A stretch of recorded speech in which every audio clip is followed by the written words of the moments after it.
She ruled Egypt like a god, but her name was scratched off every wall. The rise of a king in a woman's body. In the golden sands of ancient Egypt, among the towering pyramids and the whispering gods, power was absolute, and it belonged to men. Kings were gods on earth. Pharaohs were divine. Women, no matter how noble, were queens, mothers, sisters, never rulers. That was the order. That was the law. But Hatshepsut shattered that law, and for 3,000 years, history forgot her.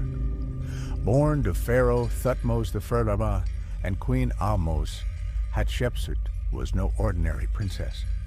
Even as a child, she moved through the royal palace in Thebes with unusual confidence. She listened closely during royal court sessions. She paid attention to temple rituals. She watched how her father ruled and learned. When her father died, Hatshepsut became queen to her half-brother, Thutmose II.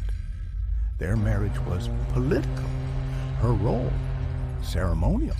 When he died young, the throne was left to his infant son, Thutmose III, her stepson.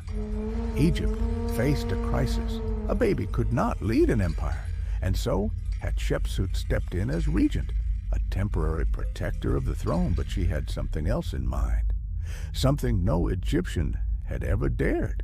She wouldn't just rule in his name. She would become Pharaoh herself. Becoming Pharaoh, a dangerous game. It began slowly.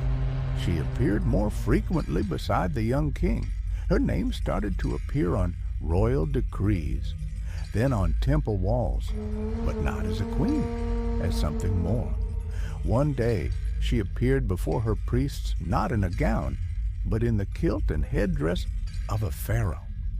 She had herself depicted with the false beard of kings, her breasts flattened in statues. She even took the title Matkare, a name that tied her to divine truth and order.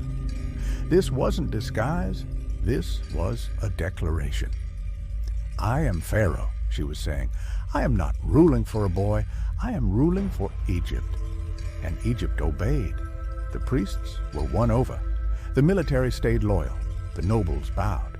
The gods, or at least their priests, blessed her. She ruled for over 2 decades, longer than many male pharaohs before or after her. And in that time, Egypt didn't just survive, it thrived. A reign of peace and power. Hatshepsut's rule was marked not by war, but by prosperity. She opened trade routes that had been closed for generations. She dispatched ships to the land of Punt, returning with treasures, gold, ebony, incense, exotic animals. Her reign brought wealth into Egypt that hadn't been seen in generations. She built monuments, vast and elegant.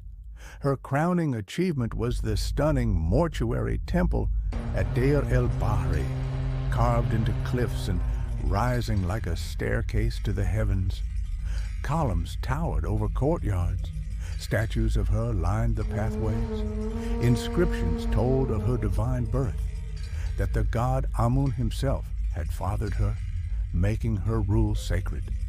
She rewrote the rules of power. But the sands of Egypt are treacherous, and pharaohs, no matter how great, are still mortal.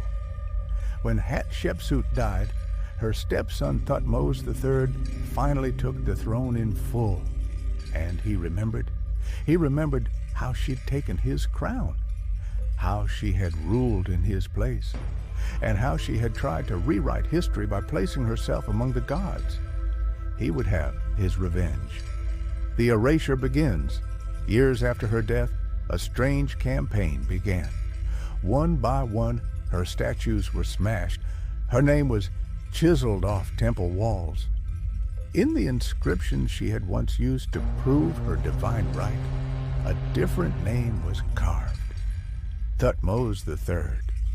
Her images were hacked out with such precision that some temples appeared untouched until scholars looked closely. But where her name should have been, there was only stone dust. This wasn't random vandalism. This was deliberate. She was being erased. To the ancient Egyptians, to exist in the afterlife, your name had to be remembered. To erase a name was to condemn a soul to oblivion. What made Thutmose's erasure chilling was how thorough it was, and yet how quiet. He didn't destroy everything. He let her temple stand. He left some of her inscriptions, but he struck her identity, making it seem like she had never ruled, like she had never existed. For over 3,000 years, this campaign worked. Hatshepsut vanished from history, rediscovered, the woman who would not stay silent. Centuries passed. The Nile continued to flow. Pharaohs came and went. Egypt fell to Persia, then to Greece, then to Rome. And Hatshepsut remained buried, not just in tomb and temple, but in memory, until the 19th century. Archaeologists digging in Deir el-Bahri uncovered a temple of unusual grace and symmetry. Inside, they found hints of a name they didn't recognize. A king, perhaps. But the titles were strange. Some statues had male bodies, but soft faces, female features. The name Hatshepsut began to appear, hidden under chisel marks, scratched faintly into stone. They realized what had happened. A woman had ruled Egypt as Pharaoh, and history had tried to wipe her out. In the early 20th century, her mummy was finally identified. In 2007, DNA tests confirmed her identity. After 3 millennia, she was named once again.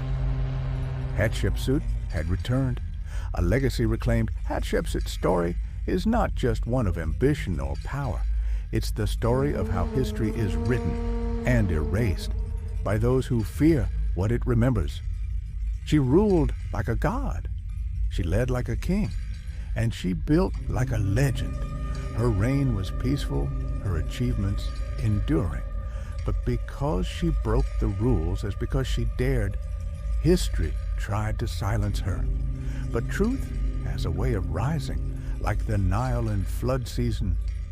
Today, Hatshepsut is remembered as one of the greatest pharaohs in Egypt's history.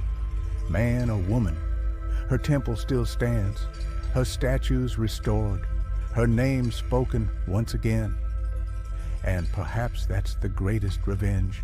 The woman, Pharaoh, who was nearly erased, will never be forgotten.